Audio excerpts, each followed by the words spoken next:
وما علينا إلا البلاغ المبين. ہماری ذمہ داری تو بس صاف صاف پیغام پہنچا دینا ہے. صدق اللہ العلی العظیم. السلام علیکم ورحمۃ اللہ وبرکاتہ. آپ کے پسندیدہ علمی، ثقافتی اور سماجی چینل کی نورانی محفل میں آپ کا استقبال ہے. اہلا و سہلا مرحبا. قابل صد احترام مسلمات و مسلمین، آج کی مجلس میں سجدہ سہو کے چند مسائل سماعت فرمائیں. نماز میں درود شریف 2 بار پڑھ دینے کا حکم. کسی نے قعدہ اخیرہ میں یعنی نماز کی آخری بیٹھک میں درود شریف 2 بار پڑھ دیا یا آدھا درود شریف 2 بار پڑھ دیا تو اس پر سجدہ سہو واجب نہیں. دوسرا مسئلہ، درود شریف بھول کر دعائے معصورہ شروع کر دیا. کسی نے درود شریف پڑھا پھر بھول کر دعائے معصورہ شروع کر دیا، پھر یاد آ گیا اور سنت کے مطابق درود شریف پڑھا، اس کے بعد پھر دعائے معصورہ پڑھا. اس صورت میں اس پر سجدہ سہو واجب نہیں. ایک اور مسئلہ، اتحیات پڑھنے کے بعد نیند لگ گئی. کسی کو نماز میں اتحیات پڑھنے کے بعد نیند آ گئی، کچھ دیر کے بعد آنکھ کھلی، ہوش آیا، اس پر سجدہ سہو واجب ہے. سجدہ سہو کر لینے سے اس کی نماز صحیح ہو جائے گی.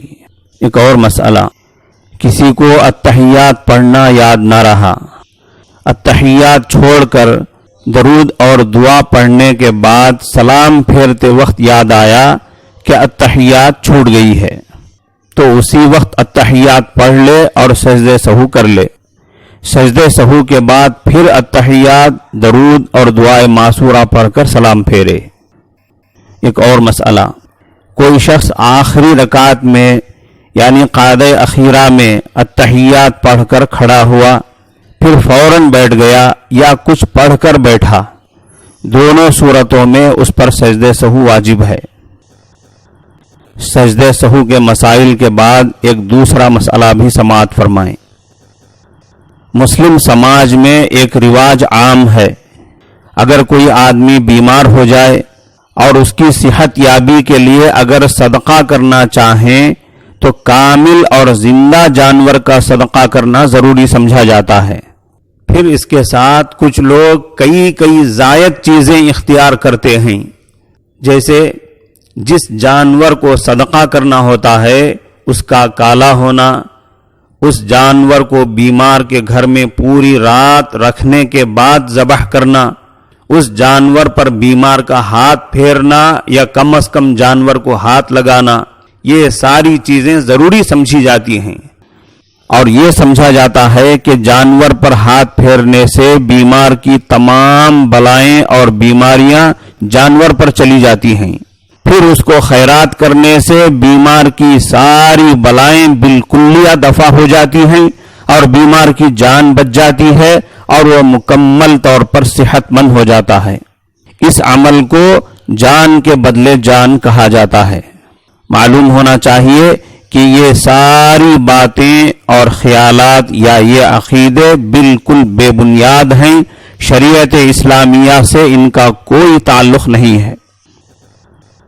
حدیث میں صدقہ کرنے کے یقیناً بڑے فوائد اور فضائل آئے ہیں. صدقہ و خیرات سے جہاں نیکیاں ملتی ہیں اور آخرت کا ذخیرہ بنتی ہیں، اسی کے ساتھ صدقے کا عمل بلاؤں اور مصیبتوں کے دفع کرنے کا بھی بڑا بہترین ذریعہ ہے. مگر یہ بات اچھی طرح یاد رہے کہ صدقے کا مطلب یہ نہیں ہے کہ پورا ایک زندہ بکرا ہی کسی غریب یا کسی مدرسے کو دیا جائے. لوگوں نے خیرات کا مطلب الگ اور صدقے کا مطلب الگ سمجھ لیا ہے. کسی غریب یا بھیکاری کو کچھ پیسے دے دیے جائیں تو وہ ہے خیرات، زندہ بکرا کسی غریب یا کسی مدرسے کو دیا جائے تو وہ ہوا صدقہ. ایسا نہیں ہے. صدقہ و خیرات سب ایک ہی چیز ہے. ایک ہی چیز کے دو نام ہیں، لہذا بیماری سے صحت یابی کے لیے یا کسی اور مصیبت سے نجات پانے کے لیے یا دکان و مکان میں خیر و برکت کے لیے جس طرح دعائیں کی جاتی ہیں، صلاۃ الحاجت پڑھی جاتی ہے، نفل نماز اور نفل روزے کا سہارا لیا جاتا ہے، اسی طرح صدقے کے طور پر اپنی مالی سہولت کے مطابق غریب رشتہ داروں کو، عام غریبوں کو یا مدرسے کو پیسے بھی دیے جا سکتے ہیں، بلکہ پیسے دینا ہی افضل اور بہتر ہے، کیونکہ زندگی کی ضروریات مختلف ہیں۔ مثلا گھر کا کرایہ ادا کرنا، بعض اوقات کسی غریب گھرانے کے ذمے کئی مہینوں کا کرایہ ہوتا ہے، علاج کرانا اور دوا لینا یہ بھی زندگی کی ایک ضرورت ہے۔ بعض اوقات غریب لوگ محض پیسہ نہ ہونے کی وجہ سے بیماری کو برداشت کرتے جاتے ہیں، علاج نہیں کراتے ہیں۔ آج کی مہنگائی کے دور میں آپ جانتے ہیں کہ ڈاکٹر کے پاس جانے کے لیے کم سے کم 1000 روپیوں کی ضرورت پڑتی ہے۔ قرضہ ادا کرنا یہ بھی ایک انسانی ضرورت ہے، بچوں کی اسکول فیس ادا کرنا، ان کے لیے لکھنے پڑھنے کی مختلف چیزیں خریدنا وغیرہ وغیرہ، یہ ساری انسانی زندگی کی بڑی اہم ضرورتیں ہیں۔ اگر پیسہ دیا جائے تو ضرورت مند آدمی اس کو اپنی سخت ضرورت کے کام میں خرچ کرے گا، جس سے اس پریشان حال آدمی کی تنگی اور تکلیف دور ہوگی اور اسے راحت ملے گی۔ اس طرح ایک ضرورت مند اور پریشان حال آدمی کا فائدہ بھی ہو جائے گا اور اس کی دلی دعائیں بھی ملیں گی۔ لہذا جان کے بدلے جان کے نام پر کیے جانے والے اس رواج کو ختم کرنا چاہیے اور وہ طریقہ اختیار کرنا چاہیے جو شریعت کے مطابق ہو اور شریعت کے نزدیک افضل اور بہتر ہو۔ امید ہے کہ لوگ سمجھداری سے کام لیں گے اور رواج و سماج کے تابع بننے کے بجائے شریعت کے مزاج کے تابع بن کر چلنے کی کوشش کریں گے۔